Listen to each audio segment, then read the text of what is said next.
সূরাটির শুরুতে আল্লাহ প্রত্যেকটি মানুষকে একটি শক্তিশালী প্রশ্ন জিজ্ঞেস করছেন।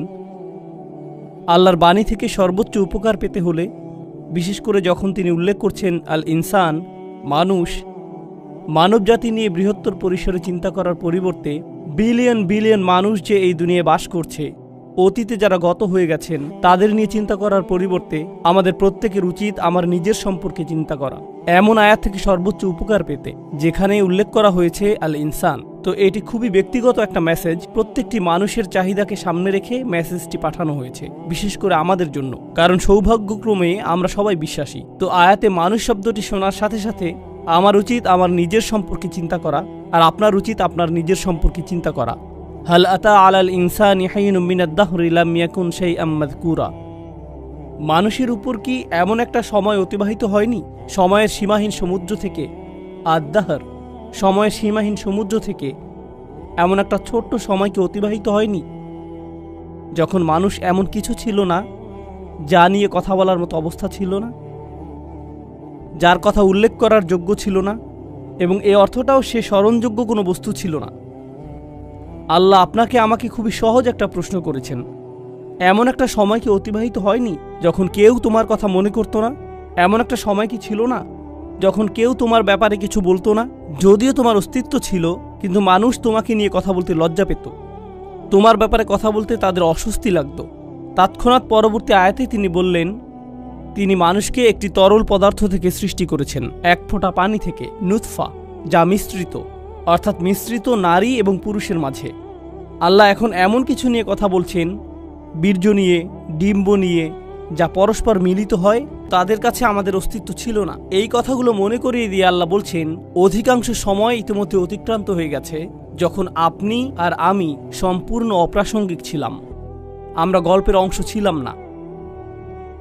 আল্লাহ এই উপায়ে আমাদের মনে করিয়ে দিচ্ছেন, সামান্য যে কিছু সময়কাল আমরা বর্তমান থাকি, আমাদের মায়ের গর্ভ থেকে দুনিয়াতে আসার পর, বস্তুত আমার মা যখন আমাকে গর্ভে ধারণ করেছিলেন শুরুতে, তার কোনো ধারণাই ছিল না যে আমি তার পেটের ভেতর। মাররাত বিহি, সে বাচ্চাকে নিয়ে চলাফেরা করতে থাকলো, সে জানেও না। এরপর যখন সে তার শরীরে পরিবর্তন লক্ষ্য করতে শুরু করলো, তখন তারা উভয়ে আল্লাহর নিকট দোয়া করতে শুরু করলো, লা ইন আতাইতানা সলিহান, যদি আপনি আমাদেরকে সুসন্তান দান করেন। তারা এমনকি জানেও না এই সন্তানটা কে। এমনকি যখন তারা স্মরণে আনতো, আমার মা আমার সম্পর্কে ভাবতেন, যখন আমি তার পেটে ছিলাম উনি জানতেন না আমি কে, উনি আমাকে নিয়ে যথাযথভাবে ভাবতে পারতেন না। শুরুতে উনি জানতেন না আমি কি ছেলে নাকি মেয়ে, উনি জানতেন না আমি কোন ধরনের সন্তান হব, কি কি গুণাবলী থাকবে, উনি কিছুই জানতেন না। কিন্তু এমনকি এই দুনিয়াতে আমার আগমনের পরে, এই ধরায় আমার পদার্পণের পরেও একটি জিনিস আপনারা লক্ষ্য করবেন, মানবজাতির নকশা অনুসারেই মানুষের জন্য ব্যবহৃত একটা শব্দ হলো ইনসান, আর ইনসানের একটি উৎপত্তিগত শব্দ হলো উনস, আর উনস মানে ভালোবাসা এবং মায়া মমতা। মানুষ শুধু ভালোবাসা প্রদান করে না, তারা ভালোবাসা গ্রহণও করতে চায়, তারা মায়া মমতা পেতে চায়। সেজন্য বাচ্চাকাল থেকেই, যে মুহূর্ত থেকে সে নিজের সম্পর্কে কিছুটা সচেতন হতে শুরু করে, মা যদি বাচ্চার দিকে না তাকায়, আম্মু আম্মু আম্মু আম্মু, আপনাদের যাদের ছোট বাচ্চা আছে ব্যাপারটা জানেন ইতিমধ্যে, উল্লেখ করে এমন একটা চাহিদা, মাশাআল্লাহ, অভিনন্দন, কংগ্রাচুলেশনস। আমাদের জীবনটাই কেটে যায় স্বীকৃতি খুঁজতে খুঁজতে। এমনকি মানুষ যখন বিয়ে করে, স্ত্রী স্বামীর কাছ থেকে স্বীকৃতি পাওয়ার আশায় থাকে, আবার স্বামীও স্ত্রীর কাছে স্বীকৃতি পাওয়ার আশায় থাকে। আমরা আমাদের পিতামাতাকেও সন্তুষ্ট করতে চাই। যখন গ্র্যাজুয়েট হন, সবাই আপনাকে অভিনন্দন জানাচ্ছে, কিন্তু আপনি আপনার বাবার কাছে মাজকুর হতে চান, বাবা আমি পাশ করেছি, বাবা আপনার ছেলে পাশ করে ফেলেছে, বাবা অনুল্লেখযোগ্য। যতকাল যাবৎ মহাবিশ্বের অস্তিত্ব আছে তার অধিকাংশ সময় জুড়ে, এবং যতকাল যাবৎ মানুষের অস্তিত্ব আছে, আপনি ছিলেন গায়রে মাজকুর। আর এমন একটি সময় দ্রুতই ঘনিয়ে আসছে যখন আপনি আর আমি কবরে শায়িত হব, আর কিছু মানুষ আমাদের কথা মনে রাখবে এবং তারা আমাদের জন্য কাঁদবে। এরপর সময়ের পরিক্রমায় আমরা আবার গায়রে মাজকুর হয়ে যাব। আমরা বিখ্যাত মানুষদের কথা মনে রাখি, আমরা ইসলামের ইতিহাসের বিখ্যাত আলেমদের কথা স্মরণ করি, আমরা স্মরণ করি যেমন ইমাম শাফিঈর কথা রাহিমাহুল্লাহ, বা ইমাম আবু হানিফার কথা রাহিমাহুল্লাহ। কিন্তু তাদের তো বড় পরিবার ছিল, কেউ তো তাদের পরিবারের কথা স্মরণে আনে না। তাদের অনেকেই আমাদের নিকট এখন অদৃশ্য।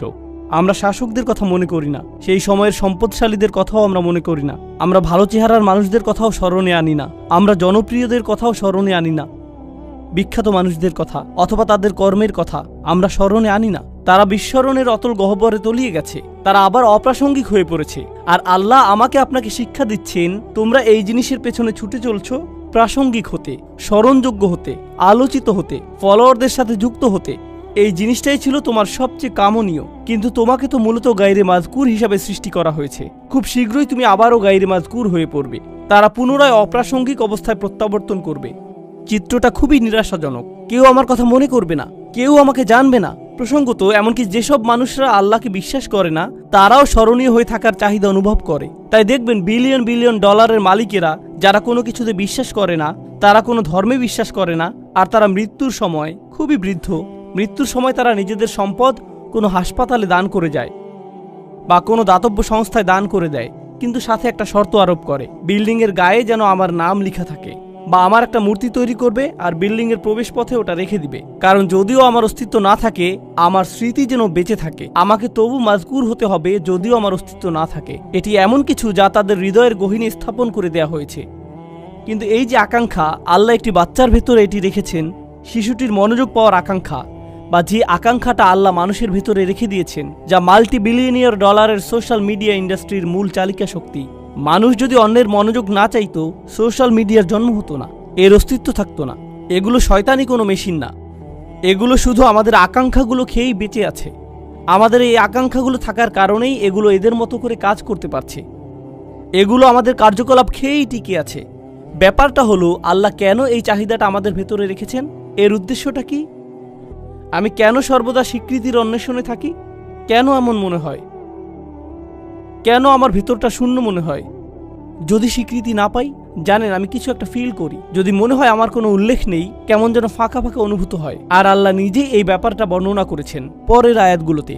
তিনি বলেন, ইন্না হাদাইনাহু সাবিলা ইম্মা শাকিরান ওয়া ইম্মা কাফুরা। আমি তাকে পথ দেখিয়েছি, একটা পথ। আল্লাহ প্রতিটি মানুষের ভেতরে প্রোগ্রাম করে দিয়েছেন যে তারা এই জীবনে একটি সফরে আছে। এখন এই সফরের একটি অংশ হলো, উপলব্ধি করেন বা না করেন, আপনি সেই সফরে এমনিতে আছেন। ইন্নাকা কাদিহুন ইলা রাব্বিকা কাদহান ফামুলাকিহি। প্রতিটি দিন অতিক্রান্ত হয়ে যাচ্ছে। জীবন একটি সফর। প্রতিটি মানুষ মৃত্যুর দিকে এক পা দু পা করে এগিয়ে যাচ্ছে। আমাদের প্রত্যেক দিন আগের দিনের চেয়ে মৃত্যুর আরেকটিও নিকটে। সেই ভ্রমণ স্বয়ংক্রিয়ভাবে এগিয়ে চলছে। এখানে আমার আপনার কোনো নিয়ন্ত্রণ নেই। আল্লাহ ইতোমধ্যে এটা ঠিক করে দিয়েছেন। কিন্তু এছাড়াও রয়েছে আরেকটি সফর, আমার জীবনের সফর নয়, বরং আমার হৃদয়ের ভেতরের এবং আমার মস্তিষ্কের ভেতরের সফর। আল্লাহ চান আমরা যেন আল্লাহর দিকে প্রত্যাবর্তন করার একটা সফর করি। আমরা আল্লাহর কাছ থেকে এসেছি, আমরা আল্লাহর জন্য। আর আল্লাহ চান আমরা যেন ইচ্ছে করেই আল্লাহর পথের দিকে ফেরার একটা সংকল্প করি, আমাদের মাথায়, আমাদের অন্তরে। কিন্তু আমাদের মন অন্য কারো কাছ থেকে স্বীকৃতি পাওয়ার নেশায় বুঁদ হয়ে আছে। এটা অন্য মানুষদের কাছে গ্রহণযোগ্যতা পেতে চায়। কিন্তু আল্লাহ চান আমাদের হৃদয় এবং মস্তিষ্ক যেন সবার আগে আল্লাহর কাছে স্বীকৃতি খোঁজে, আল্লাহর কাছে স্বীকৃতি খোঁজে। আমার রব কি আমার প্রতি খুশি? আমার রব কি আমার ভালো কাজটির দিকে তাকিয়ে খুশি হয়েছেন? আমার এই সেবা দেখে কি আমার রব খুশি হয়েছেন? আমি কি আমার জীবন এমনভাবে অতিবাহিত করেছি যে একদিন যখন এই ভ্রমণের সমাপ্তি হবে, তখন তার সাথে আমার সাক্ষাতের সুযোগ হবে? তিনি বলেন, ইম্মা শাকিরান। আল্লাহ মানুষকে এই সফরে এগিয়ে যাওয়ার সামর্থ্য দিয়ে সৃষ্টি করেছেন। আমি, আপনি, আমাদের প্রত্যেকের জন্য রয়েছে দুইটি পছন্দের বিষয়। হয় আমরা কৃতজ্ঞ অথবা আমরা চরম অকৃতজ্ঞ। ইম্মা শাকিরান ওয়া ইম্মা কাফুরা। চলুন সাধারণ ভাষায় কৃতজ্ঞতার অর্থ বোঝার চেষ্টা করি কিছুটা। যদি আমি আমার ছেলেকে একটি বাইসাইকেল কিনে দেই আর সে বলল, থ্যাংক ইউ, ধন্যবাদ বাবা, আমি তাকে বাইসাইকেল কিনে দিলাম, কিন্তু সে জীবনেও এটাতে চড়েনি। সে বাড়ির এক পাশে এটি ফেলে রাখলো, কাপড় দিয়ে মুড়িয়ে রাখলো। এখন ওই থ্যাংক ইউর কোনো অর্থ নেই। কেন? কারণ সে যদি সাইকেলটি প্রতিদিন চালাতো, পরিষ্কার করত, প্রতিদিনের যত্ন নিত, তখন আমি বলতাম আমার ছেলে সাইকেলের জন্য কৃতজ্ঞ। কিন্তু সে যদি কখনো এটি ব্যবহার না করে ফেলে রাখে, সে যতই সাইকেলের জন্য ধন্যবাদ দিক না কেন, এটা কোনো ব্যাপার না। সাইকেলটা যে পড়ে থেকে ধুলাবালি সংগ্রহ করছে, তাই তার কথাগুলো ফাঁকা বুলি ছাড়া আর কিছুই না। এর নাম কৃতজ্ঞতা নয়। সহজে বোঝা গেল তো? যখন আল্লাহ আমাকে হেদায়েত দিয়েছেন, আল্লাহ আমাকে এই জীবনের একটি লক্ষ্য দিয়েছেন, আর আল্লাহ বলছেন, তুমি কি এই হেদায়েতের জন্য কৃতজ্ঞ হবে? আমি কি সেই হেদায়েতের জন্য কৃতজ্ঞ হব নাকি হব না? তার মানে আল্লাহ আমাকে যা দিয়েছেন যদি আমি তা ব্যবহার না করি, যদি আমি তা জীবন চলার পথে কাজে না লাগাই, তখন আমি যত খুশি আলহামদুলিল্লাহ বলতে পারি, এটা অর্থহীন। আমি তো উপহারটি ব্যবহার করছি না, আমি কোনোভাবেই এটি কাজে লাগাচ্ছি না। এটাই হলো ইম্মা শাকিরান ওয়া ইম্মা কাফুরা। অসাধারণ সুন্দর একটা ব্যাপার আছে, যেদিকে আমি আলোচনার মোড় ঘুরিয়ে নিতে চাই। জানেন, এই একই সূরাতে, সূরাতুল ইনসানে পরের দিকে একেবারে সমাপ্তিতে আল্লাহ বর্ণনা করছেন, না বরং শেষের অংশে আল্লাহ জান্নাতি মানুষদের বর্ণনা দিয়েছেন। আল্লাহুম্মা আদখিলনা ফি জান্নাতিক। দোয়া করছি আল্লাহ যেন আমাদের তার জান্নাতে প্রবেশ করান। আমরা যখন আল্লাহর জান্নাতে প্রবেশ করব, পরিশেষে এমন একটা সময় আসবে, আল্লাহ যার বর্ণনা দিয়েছেন এভাবে, তার প্রতি বিশ্বাসীদের পোশাক পরানো হবে বিশেষ ধরনের, হুল্লু আসাউইরা মিন ফিদ্দাহ, তাই না? তিনি বলছেন, আলিয়াহুম সিয়াবু সুন্দুসিন খুদরুম ওয়া ইস্তাবরাক ওয়া হুল্লু আসাউইরা মিন ফিদ্দাহ। তাদেরকে বিভিন্ন ধরনের সিল্কের তৈরি পোশাক পরানো হচ্ছে, হাতে বিশেষ ধরনের ব্রেসলেট পরানো হচ্ছে। মনে করতে পারেন রোলেক্স ঘড়ির মতো কিছু, বিশেষ ব্র্যান্ডের ঘড়ি পরানো হচ্ছে, হাতে ব্রেসলেট পরানো হচ্ছে, সুন্দর জামা পরানো হচ্ছে। কেন তাদের স্পেশাল পোশাক পরানো হচ্ছে? ভালো পোশাক পরেন কারণ বিশেষ কোনো অনুষ্ঠানে যোগ দিতে যাচ্ছেন, তাই না? আপনি উত্তম পোশাক পরেন যখন বিশেষ কারোর সাথে সাক্ষাৎ করতে যান। ঠিক একই আয়াতের পরের অংশে তিনি বলেন, ওয়াসাকাহুম রব্বুহুম শারাবান তাহুরা। আর তাদের রব আল্লাহ তাদেরকে পবিত্র ড্রিঙ্কস পান করতে দিবেন। আপনারা সরাসরি আল্লাহর সাথে সাক্ষাৎ করতে যাচ্ছেন, আপনাকে বিশেষ পোশাক পরানো হচ্ছে জান্নাতে, কারণ আপনি আল্লাহর সাথে সাক্ষাৎ করতে যাচ্ছেন। এখন জান্নাতে যখন আল্লাহর সাথে আপনার সেই সাক্ষাৎটি হবে, আল্লাহ আমাদের সবাইকে তার সাথে সেই সাক্ষাৎটি করার সৌভাগ্য দান করুন। যখন সেই সাক্ষাৎটি হবে, তিনি আমাদের একটা ড্রিঙ্কস দিচ্ছেন, সুস্বাদু পানীয় দিচ্ছেন। আর যখন পবিত্র পানীয় আমাদের দিচ্ছেন, তিনি তখন আমাদের সাথে কথা বলছেন, ইন্না হাযা কানা লাকুম জাযাউন ওয়া কানা সাঈকুম মাশকুরা। এটি তোমাদের বেতন, এটি তোমাদের পুরস্কার, আর তোমাদের কর্মপ্রচেষ্টা ছিল প্রশংসাযোগ্য। তোমাদের চেষ্টাগুলো স্বীকার করে নেওয়া হলো। অর্থাৎ মানুষকে সৃষ্টি করা হয়েছে উল্লেখের অযোগ্য করে। মানুষ মরে যায়, এরপর অন্যরা হয়তো কিছুকাল তাদেরকে মনে রাখবে অথবা রাখবে না, কিন্তু আল্লাহ বলছেন, মহাবিশ্বের বয়সের চেয়েও বেশি সময় ধরে এবং যতকাল যাবৎ আকাশসমূহ এবং পৃথিবী বর্তমান আছে তার চেয়েও বেশি সময় ধরে আল্লাহ আমার চেষ্টাগুলোর কথা মনে রাখবেন। আল্লাহ তার স্বীকৃতি দিবেন। আল্লাহ বলবেন, তুমি উত্তম প্রচেষ্টা দেখিয়েছ, আর তার পুরস্কার তুমি এখন পাচ্ছ। আল্লাহ আমার স্বীকৃতি দেবেন, আমি তখন মাজকুর হয়ে যাব আল্লাহর নিকট। আল্লাহ নিজে আমার উল্লেখ করবেন। আমরা যে আল্লাহর জিকির করি, এটি একটি দিক। আর এই আয়াতে আল্লাহ আপনার জিকির করছেন, তিনি আপনার কথা উল্লেখ করছেন, তিনি আপনার প্রচেষ্টাগুলোর কথা মনে করছেন, তিনি আপনার চেষ্টাগুলোর স্বীকৃতি দিচ্ছেন। তো এখন আমি আমার চাহিদা সম্পর্কে শিখলাম যে এটা বৈধতা চায়, আমার স্বীকৃতি পাওয়ার চাহিদা, আমার উল্লেখ পাওয়ার আকাঙ্ক্ষা। আল্লাহ যে পিপাসা আমার ভিতরে স্থাপন করে দিয়েছেন, আর কোনো মানুষ সে তৃষ্ণা কখনো মেটাতে পারবে না। যখন অন্য কারো মনোযোগ চাইবেন বা অন্য কারো স্বীকৃতি চাইবেন, আপনি সর্বদা হতাশ হবেন। এরপর উপলব্ধি করবেন, যদি আপনি সত্যি কৃতজ্ঞ হন, যদি প্রকৃত শুকরগুজারি হন, তখন আপনি শুধু আল্লাহর কাছ থেকে স্বীকৃতি খুঁজবেন, শুধুই তার কাছে। এটাই আপনার জন্য যথেষ্ট। আর যখন তা যথেষ্ট হবে, জান্নাতে আল্লাহ বলবেন, এই যে তোমার স্বীকৃতি। এটা সেই একই সূরা। প্রসঙ্গত, যখন আমরা অন্যদের জন্য মঙ্গলজনক কিছু করব, ইউতঈমুনা তাআম, তারা অন্যদের আহার করায়, আল্লাহ বলেন, ইন্নামা নুতঈমু লিওয়াজহিল্লাহি লা নুরিদু মিনকুম জাযাআন ওয়ালা শাকুরা। এমনকি যখন আপনি অন্যদের জন্য ভালো কিছু করেন, আপনি তাদের নিকট প্রশংসা খোঁজেন না, আপনি থ্যাংক ইউ খোঁজেন না, আপনি তাদের কাছে স্বীকৃতি খোঁজেন না। এই কথা আপনি নিজেকে মনে করিয়ে দেন এবং তাদেরকেও। আমি আপনাদের কাছে কিছুই চাই না, আমি শুধু আল্লাহর সামনে কিছু নিয়ে দাঁড়াতে চাই। আমি শুধু চাই আল্লাহ দেখুক আমি কি করেছি। আমি শুধু চাই আল্লাহ যেন আমার এই কাজে খুশি হন। এটাই আমার সমস্ত চাওয়া। আর এই শিক্ষাটি আল্লাহ আমাদেরকে এই সুন্দর সূরার একেবারে কেন্দ্রে প্রদান করেছেন, স্মরণীয় হওয়ার প্রশ্নের মাধ্যমে। আমাদের তাদের অন্তর্ভুক্ত হওয়া যারা আল্লাহর প্রতি কৃতজ্ঞ, আল্লাহর প্রতি কৃতজ্ঞতার জিন্দেগি যাপন করা। একদিন এমন বিষয়ে পরিগণিত হবে, আমাদের তাদের অন্তর্ভুক্ত হওয়া যারা আল্লাহর প্রতি কৃতজ্ঞ, আল্লাহর প্রতি কৃতজ্ঞতার জিন্দেগি যাপন করা একদিন এমন বিষয়ে পরিগণিত হবে যখন আল্লাহ আমাদেরকে স্বীকৃতি দেবেন। ঠিক এই ভ্রমণটি এখানে ঘটেছে। এই সূরার একেবারে শুরুতে আপনারা দেখবেন আল্লাহ উল্লেখ করছেন, আমরা আমাদের মায়ের গর্ভে ছিলাম। আর মায়ের পেটকে বলা হয় রাহাম, গর্ভকে বলা হয় রাহাম। আর সূরার সমাপ্তিতে আল্লাহ বলেন, ইদখিলু মাইয়াশাউ ফি রাহমাতিহি। তো তিনি আশারা ইলা রহমা ফিল বিদায়া, তিনি রহমের দিকে ইঙ্গিত করলেন সূরার সূচনাতে। আর উপসংহারে তিনি বললেন তিনি যাকে চান তার রহমতে প্রবেশ করান, অর্থাৎ তার জান্নাতে। ঠিক যেভাবে আপনার প্রতিটি চাহিদা পূরণ করা হচ্ছিল আপনার মায়ের রাহমের ভিতরে, সেটা ছিল রাহমের প্রথম এপিসোড। আর রাহমের শেষ এপিসোড আমার আপনার জন্য অপেক্ষা করছে, আর তা হলো আল্লাহর রাহমা আসলে, আর তা হলো জান্নাতে প্রবেশ। আল্লাহ আমাদের সবাইকে তার জান্নাত প্রদান করুন। আপনাদের অনেকেই গ্র্যাজুয়েট হচ্ছেন বা গ্র্যাজুয়েট হয়ে গেছেন, পেছনে বহু স্মৃতি রেখে যাচ্ছেন, চমৎকার সব স্মৃতি, বন্ধুত্বের, শিক্ষার, অভিজ্ঞতার। এই ভার্সিটিতে, এই স্থানে, এই ধরনের স্থানগুলো একসময় নিজের কাছে নিজের বাড়ির মতো মনে হয়, আমার অবিচ্ছেদ্য অংশে পরিণত হয়। এরপর কয়েক বছর পার হওয়ার পরে আপনার তখন চাকরি থাকবে, বিয়ে করবেন, ব্যস্ত হয়ে পড়বেন, আরও কত কিছুতে। হঠাৎ একদিন সিদ্ধান্ত নিলেন নিজ ভার্সিটিতে বেড়াতে আসবেন, ঠিক শুধু অতীত স্মৃতিগুলো মনে করতে। আবার ভার্সিটিতে ঘুরতে এলেন, তখন লক্ষ্য করেছেন দেয়ালগুলো আগের মতোই আছে, রাইট? রেস্টুরেন্টটাও আগের মতোই, বন্ধুদের সাথে যে জায়গাগুলোতে আড্ডা দিতেন তাও আগের মতোই আছে, অজুর জায়গাটাও একটুও বদলায়নি। কিন্তু আশেপাশের সবগুলো মুখ অপরিচিত, কেউ আপনাকে চেনে না। সবকিছুই আগের মতো সুন্দর, কিন্তু আমার জন্য নয়, এখন এগুলো অন্যদের জন্য। আপনাকে সম্পূর্ণরূপে সরিয়ে ফেলা হয়েছে, আপনি আর এখানে মাযকুর নন। এমনকি এই ধারণা, যা আর কখনো ফিরে পাই না। শিক্ষকের হয়তো আপনার কথা স্মরণে আনতে বহু কষ্ট হয়, তাকিয়ে বলে তুমি আমার ক্লাসে ছিলে, রাইট? আমি ভেবেছিলাম আমি আপনার সেরা ছাত্র।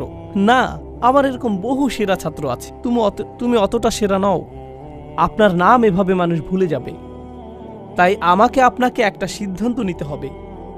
ভার্সিটি ছেড়ে যাওয়ার এই ক্ষণে, গ্র্যাজুয়েট হওয়ার এই মুহূর্তে তোমরা হয়তো চাকরি নিয়ে ভাবছো, একটি ক্যারিয়ার নিয়ে ভাবছো, তোমার জীবনের পরবর্তী চ্যাপ্টার নিয়ে ভাবছো। জীবনের এরকম প্রতিটি চ্যাপ্টারের একটা টাইটেল থাকতে হবে। আল্লাহ কিভাবে আমার জীবনের এই চ্যাপ্টারের কথা মনে রাখবেন? তিনি কিভাবে মনে রাখবেন? আমি জানি যখন একটা চাকরি পেতে যাচ্ছেন তখন আমার মা কি বলবে, আমার বাবা কি বলবে, মানুষ কি বলবে, কত টাকা বেতন পাবো, অ্যাপার্টমেন্ট কোথায় পাবো, আমি কি অমুক জিনিসটি পাচ্ছি, তো অমুক জিনিসটি পাচ্ছি। আপনার মাথায় সমস্ত প্রশ্ন এসে জড়ো হয়, প্রেস্টিজ নিয়ে, স্বীকৃতি নিয়ে এবং সমাজে মাযকুর হওয়া নিয়ে। প্রথমে সবকিছুর উপর যদি এই প্রশ্নটি রাখতে পারেন, আল্লাহ কিভাবে এর কথা মনে রাখবেন? আমি কোন ধরনের প্রভাব পেছনে রেখে যাচ্ছি? আমি কি এমন কিছু রেখে যাচ্ছি যার কারণে আল্লাহ আমার কথা মনে রাখবেন? যদি এমন কিছু করেছি তাহলে আমি সফল হয়েছি। আমি শেষ এই বিষয়টা চিন্তা করার জন্য রেখে যাচ্ছি। আমরা এখন এই ধারণায় এতটাই আচ্ছন্ন যে মানুষ যদি আপনার সফলতা না দেখে তাহলে আপনি সফল নন।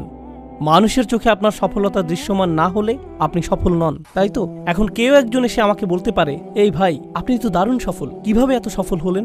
তখন আমি জিজ্ঞেস করলাম, আচ্ছা কিভাবে বুঝলেন আমি সফল? আমার সফলতাটা কি? ওহ, আপনার যে বিশাল সংখ্যক ফলোয়ার আছে, লক্ষ লক্ষ মানুষ আপনার ভিডিও দেখে, এই জন্য আপনি সফল। তখন আমি বলি, সুবহানাল্লাহ, আমরা কোরআন থেকে কত দূরে সরে এসেছি, আমাদের চিন্তা ভাবনা কোরআন থেকে কত দূরে। জানেন তো, নূহ আলাইহিস সালামের প্রায় কোনো ফলোয়ারই ছিল না, তার অত অনুসারী ছিল না, আর বিশাল এক সময় ধরে তার কোনো অনুসারীই ছিল না। বস্তুত আপনি যদি নূহ আলাইহিস সালাম সম্পর্কে জিজ্ঞেস করেন, তার নিজের অঞ্চলে মানুষ তাকে নিয়ে উপহাস করত, ওহ ওই বৃদ্ধ মানুষটা, সে তো একটা পাগল। এই ধরনের কটু কথা তিনি শত শত বছর ধরে শুনে আসছিলেন। আর একমাত্র যিনি তার সেই যন্ত্রণাগুলোর কথা মনে রেখেছেন, কোনো ঐতিহাসিক সেই সংগ্রামের কথা লিখে রাখেননি, যার কোনো নথিপত্র বর্তমান নেই। ভাবছেন কিছু মানুষ নূহ আলাইহিস সালামের জীবনী লিখে রেখেছিল যেন মানুষ তার কথা মনে রাখতে পারে? না না না, আল্লাহ এটা রেকর্ড রেখেছেন, আর আল্লাহ তাকে মাযকুর বানিয়েছেন। ইব্রাহিম আলাইহিস সালাম মক্কার মরুভূমিতে একা একা দোয়া করছিলেন, ও আল্লাহ, এই ঘরটিকে একটা শান্তিপূর্ণ স্থানে পরিণত করুন এবং মানুষের অন্তরে ভালোবাসা তৈরি করে দিন এই ঘরের প্রতি। ফাজআল আফইদাতাম মিনান নাসি তাহওয়ি ইলাইহিম। তখন কোনো ভিডিও ক্যামেরা ছিল না, কোনো লাইভ স্ট্রিমিং ছিল না, এরকম কিছু ঘটেনি, কেউ সেখানে ছিল না, শুধু একজন মানুষ মরুভূমিতে, শুধু তিনি আর তার রব কথা বলছিলেন। তিনি কোনো রাজা ছিলেন না, তিনি সম্পদশালী কোনো ব্যক্তি ছিলেন না, তার কোনো লিপিকার ছিল না যে আগামী দিনের জন্য এই ইতিহাসগুলো লিখে রাখবে। জানেন, মিশরীয় প্রাচীন প্রাসাদগুলোতে রাজাদের ঐতিহাসিক চিত্র, তাদের ফরমানসমূহ এবং দেয়ালগুলোতে প্রচুর লিখনি পাওয়া গিয়েছে। আমরা কিন্তু ওই লেখকদের নামও জানি না, আমরা শুধু জানি তারা কিছু মানুষকে অর্থ করে দিয়েছিল ওই দেয়াল লিখনের জন্য। কেউ তো ইব্রাহিম আলাইহিস সালামের জন্য কিছু লিখে রাখেনি, তবুও আজকের দিনেও আমরা ইব্রাহিম আলাইহিসসালামের জিকির করছি। প্রতি বছর হজের সময় আমরা তার কর্মবহুল ও বর্ণাঢ্য জীবনের কথা স্মরণ করছি। আর আমরা আমাদের সমগ্র দিনকে বলি মিল্লাতা আবিকুম ইব্রাহিম। আমি কি বোঝাতে চাচ্ছি? মানুষকে গায়রে মাজকুর হিসাবে সৃষ্টি করা হয়েছে। ইতিহাসের অধিকাংশ সময় জুড়ে আমাদেরকে অস্মরণীয় করে রাখা হয়েছে। হ্যাঁ, আমরা অতিশয় সামান্য কিছু সময় এই দুনিয়াতে বেঁচে থাকি। সেই সময়ের পরে আমরা গায়রে মাজকুর হয়ে পড়তে পারি। আপনি হয়তো এই বিশ্ববিদ্যালয়ে গায়রে মাজকুর হয়ে পড়তে পারেন পরের বছরই। তো এটাই আমার আপনার জীবনের বাস্তবতা। আপনি যদিও কারো প্রচুর উপকার করেন, বছরখানেক পরেই সে ভুলে যেতে পারে তুমি আমার জন্য কি করেছো। শুধুমাত্র একজনের কাছে আপনি চিরকালের জন্য মাজকুর থাকবেন, আর তিনি হলেন আল্লাহ আজ্জা ওয়া জাল্লা। তাই আল্লাহ তাআলা বলছেন, আল ইয়াওমা নানসাকুম কামা নাসিতুম লিকা ইয়াউমিকুম হাদা। কিছু মানুষকে সেদিন তিনি বলবেন, আজ আমি তোমাদেরকে ভুলে যাব, আজ আমি তোমাদেরকে ভুলে যাব, যেমন করে তোমরা এই দিনের সাক্ষাৎকে ভুলে গিয়েছিলে। এখন পছন্দ আমাদের, আমরা কি তাদের অন্তর্ভুক্ত হতে চাই আল্লাহ যাদেরকে ভুলে যাবেন কিন্তু মানুষ মনে রাখবে, নাকি আমরা তাদের অন্তর্ভুক্ত হতে চাই আল্লাহ যাদের কথা মনে রাখবেন আর মানুষ তাদের মনে রাখুক বা না রাখুক তাতে কিছু যায় আসে না।